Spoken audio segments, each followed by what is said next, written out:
दोस्तों इस वक्त की बहुत बड़ी खबर बताने जा रहा हूँ। पावर स्टार पवन सिंह का एक मूवी का ट्रेलर रिलीज हुआ है जिस मूवी का नाम है हर हर गंगे।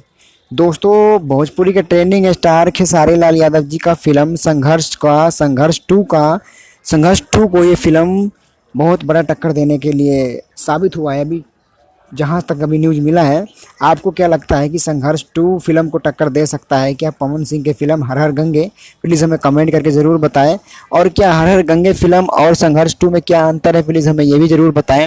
लेकिन जहाँ तक हम देखें तो टाइटल की बात करें तो हर हर गंगे टाइटल बहुत ही दमदार, बहुत ही बेमिसाल है।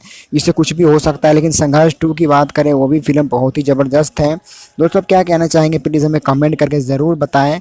अगर वीडियो अच्छी लगे तो लाइक करें और चैनल को सब्सक्राइब करें। हम एक से बढ़ के एक वीडियो आपके लिए लेके आते रहेंगे इसी तरीके से। Thank you.